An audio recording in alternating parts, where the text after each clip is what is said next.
गीता दूसरे अध्याय का 51वां श्लोक।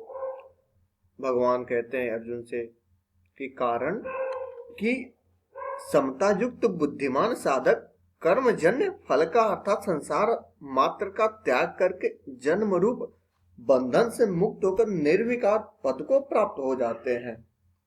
अर्थात समता में स्थित होकर कर्म करने वाले अर्थात कर्मयोगी साधक जन्म मरण से रहित होकर परमात्मा तत्व को प्राप्त हो जाते हैं।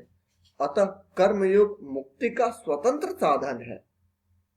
जिस काल में तेरी बुद्धि मोह रूपी दलदल को भली भांति तर जाएगी, उस समय तू सुने हुए और सुनने में आने वाले भोगों से वैराग्य को प्राप्त हो जाएगा। जिस काल में शास्त्रीय मतभेदों से विचलित हुई तेरी बुद्धि निश्चल हो जाएगी और परमात्मा में अचल हो जाएगी, उस काल में तू योग को प्राप्त हो जाएगा। इस पर अर्जुन उवाच, अर्जुन बोले, हे केशव, परमात्मा में स्थित स्थिर बुद्धि वाले मनुष्य के क्या क्या लक्षण होते हैं? वह स्थिर बुद्धि वाला मनुष्य कैसे बोलता है, कैसे बैठता है, कैसे चलता है, कैसे व्यवहार करता है? श्री भगवान उवाच, श्री भगवान बोलते हैं, हे पृथानंदन, जिस काल में साधक मन में आई संपूर्ण कामनाओं का भली भांति त्याग कर देता है और अपने आप में ही संतुष्ट रहता है, उस काल में वह स्थिर बुद्धि कहा जाता है।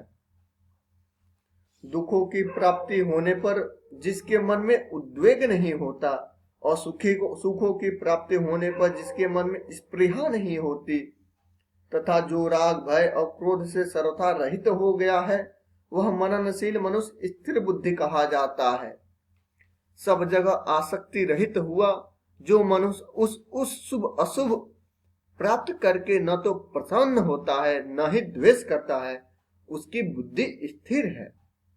जिस प्रकार कछुआ अपने अंगों को सब ओर से समेट लेता है, ऐसे ही जिस काल में वह कर्मयोगी इंद्रियों के विषयों से इंद्रियों को सब प्रकार से हटा लेता है, तब उसकी बुद्धि स्थिर हो जाती है।